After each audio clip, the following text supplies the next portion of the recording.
Hello and welcome to RWB Sports. Hi, this is Reginald Peoples, your host. I hope everybody had a great weekend. I hope everybody had a great week. It's been a minute since I've been on and since I've sat down and communicated with you.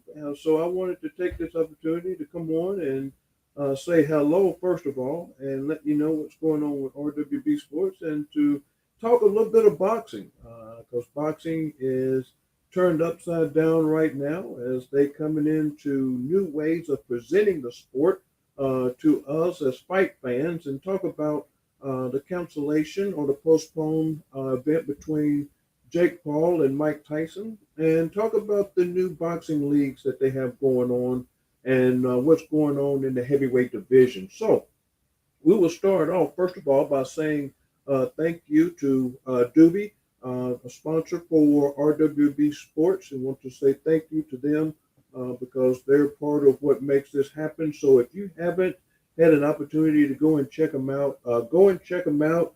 If you want to purchase energy drink, what it is a energy drink and a pre-workout. Uh, Message me and I will put a code. I have a code for that where you can order and get a discount. So if you would like to try it out, please reach out to me and I will give you that discount code. Also, you will find it on the up and coming page of RWB Sports TV on our website. We are adding a store to our website, so you'll be able to go on there and you'll be able to purchase all of the items that we have available for you, all the apparel, all the equipment, and now the new energy drink that we will be providing on our website as well. So I hope everybody's been doing great. Hope everybody's been doing well.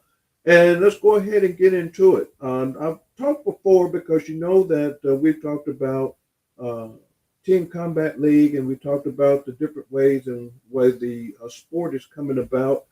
It's going towards more of a team atmosphere. And I just want to know if you think that we will ever see boxing the way it used to be, boxing the way it was, especially for us old heads like myself that used to sing. And we grew up with Wide World of Sports. Um, it was before pay per view, it was before all the money became involved, and the fighters did it for the love of the sport and did it because it was something that they knew they were good at and that they can do. That's going to lead us into something else a little bit later on. But I want to know, what are your thoughts? What do you think about the new way that the boxing community is being presented? We had Team Combat League, which was one of the first ones that started off with. You got a team of fighters that are going one round per event, and you're still on the 10-month system. And now you have overtime boxing that is doing a team competition as well. They have several fighters that are competing, except they're going the distance, 3-minute rounds, 2-minute rounds, which a young lady from right here in Allentown, Pennsylvania, which is Leanna Bumblebee Cruz. Congratulations to you, young lady, on your victory the other night. She went 6 rounds, got a unanimous decision, and came out victorious. She is now 9-0. Keep an eye on that name because it's going somewhere. But that was on the zone as well, and that was part of overtime boxing. And they did it in a team form, but each fighter fought their distance. If they were scheduled for an 8-round fight or a 6-round fight, they fought that 8-rounder or 6-rounder. Uh, but the difference to that is, according to that and Team Combat League, is that at the end, if they had a tie, if each team had a tie, then they had a tiebreaker. So they had another match sitting on the shelf just in case this competition came out into a draw. So it did in the regulation play. It came out into the draw. So they had to bring the next fight in to settle the score between the two teams. And then it was also a draw, which later on came out as though the judging was off, the judging was miscalculated. So therefore, it did have a a winner because it's set up not to have a draw. That's why they have the extra bout sitting on the shelf waiting to go in case it is a draw. And it ended up being not a draw.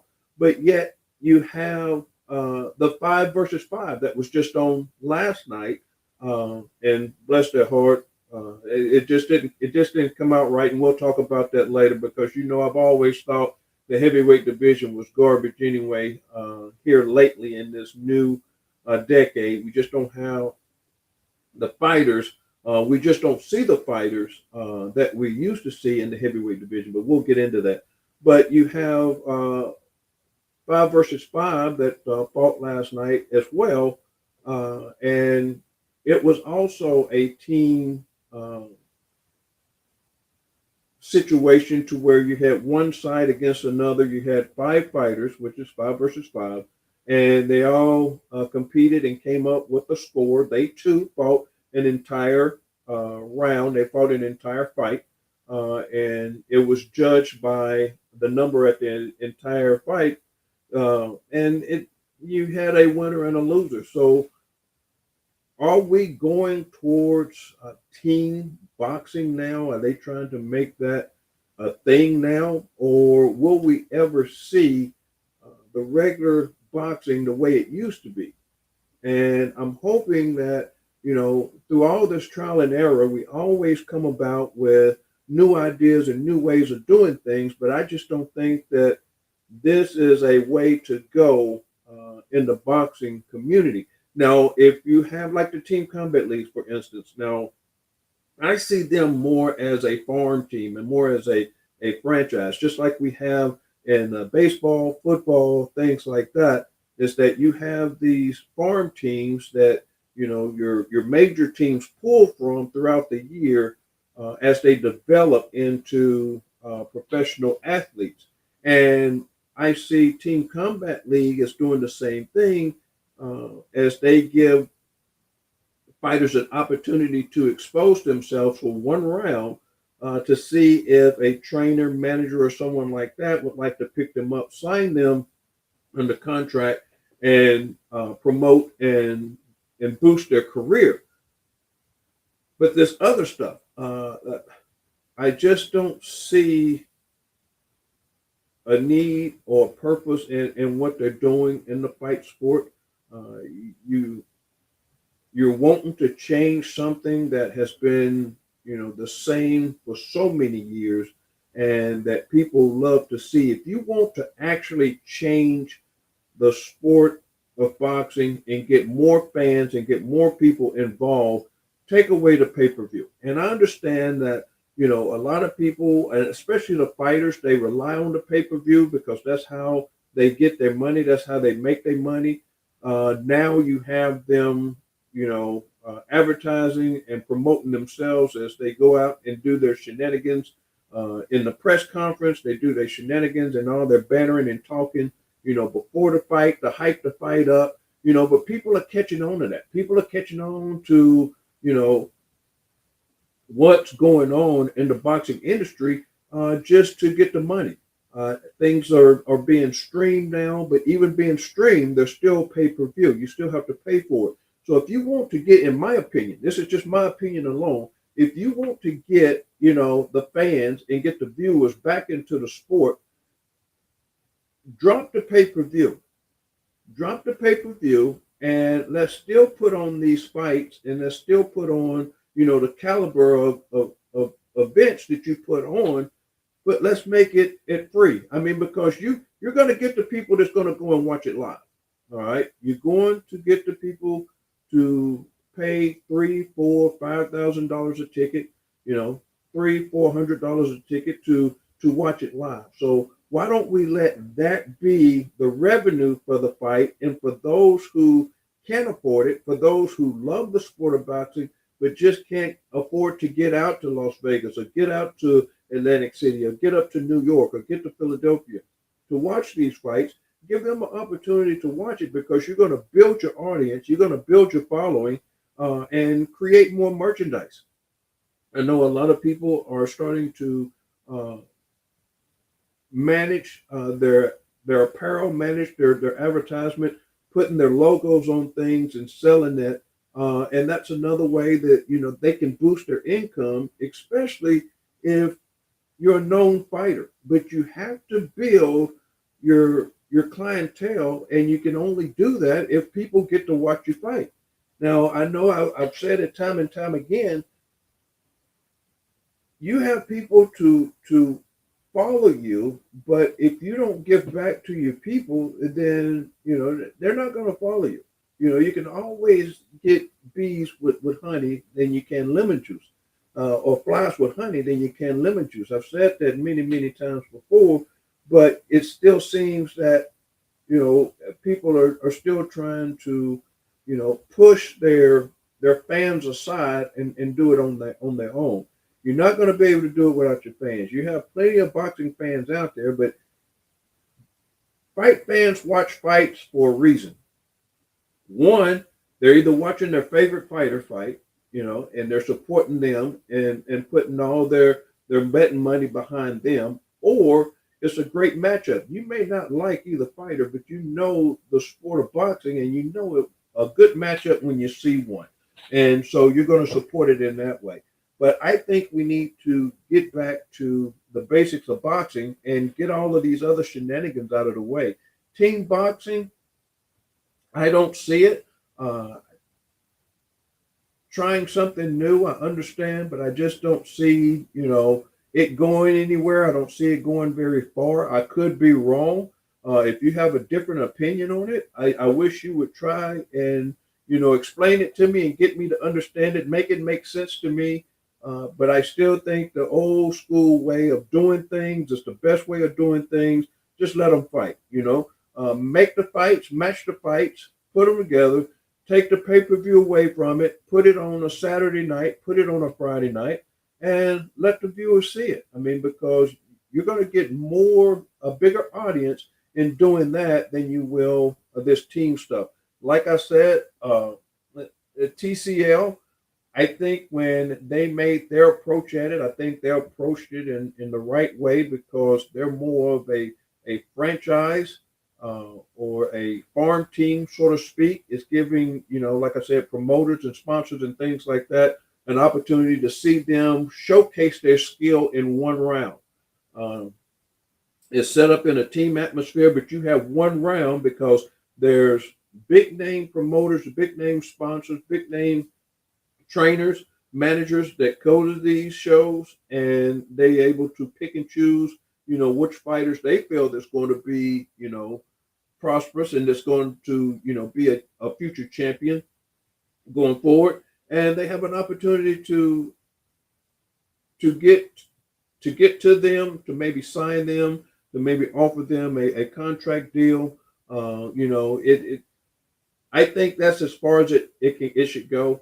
It's doing this other team stuff with Overtime Boxing, Box Lab. I want to say thank you to congratulations to Hendry Cedeno, La Bazooka, Team La Bazooka.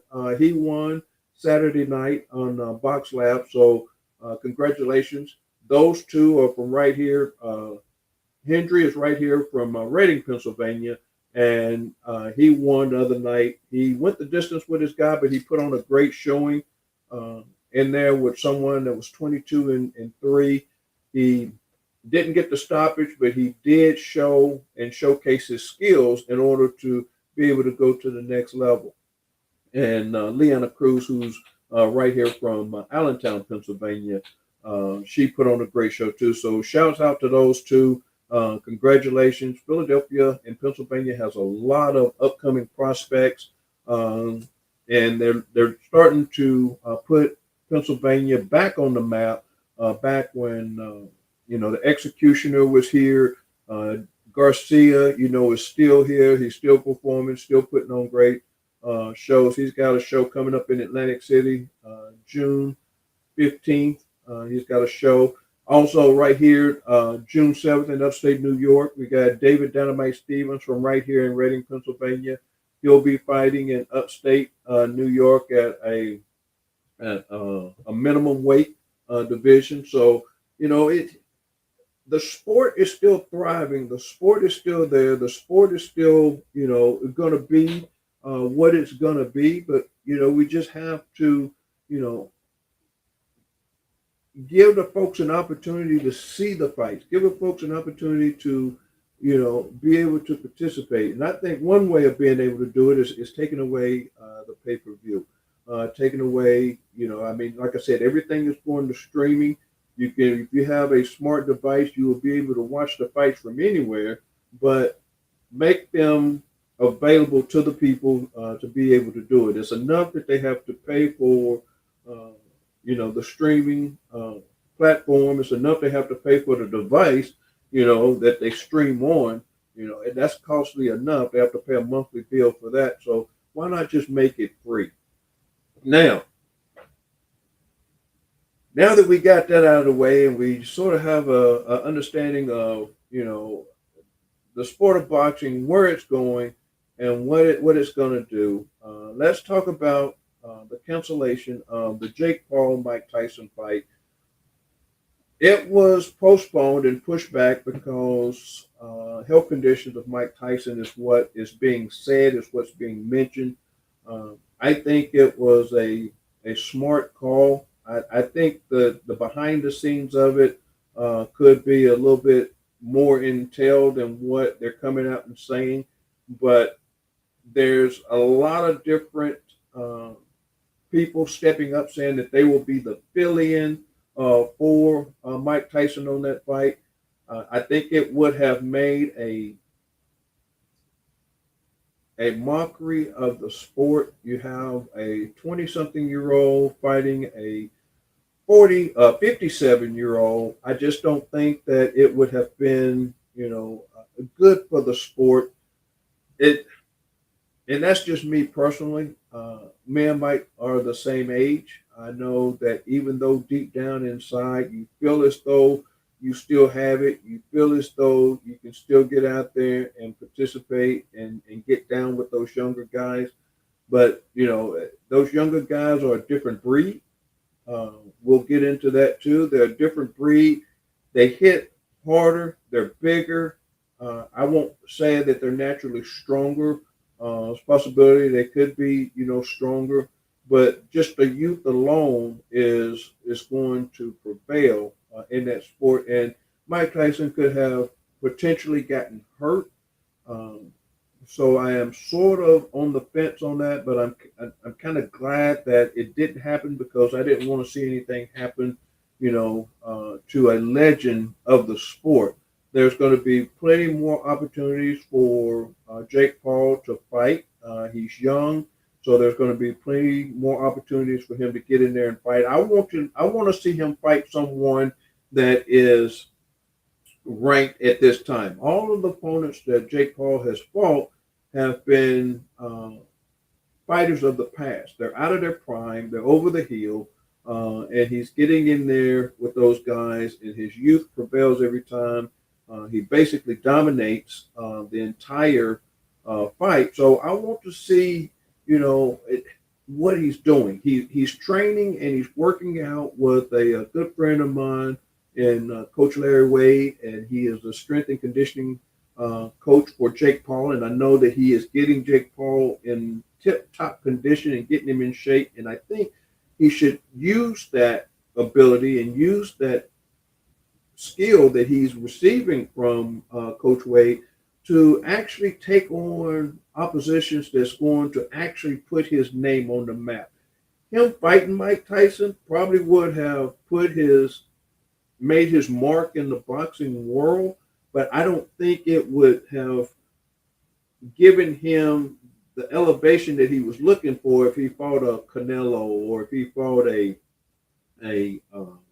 Plant or if he fought a Benavidez. You want to, make a mark in the sport. You want to, be legendary. You have to get in there and fight, someone that's going to test you.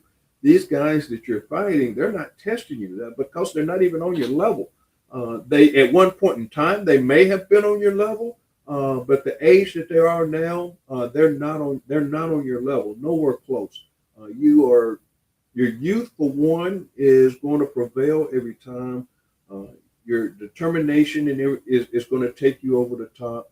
So fighting, someone like that, I don't think it would have made a good showing for you, whether you beat him, because whether you lost to him.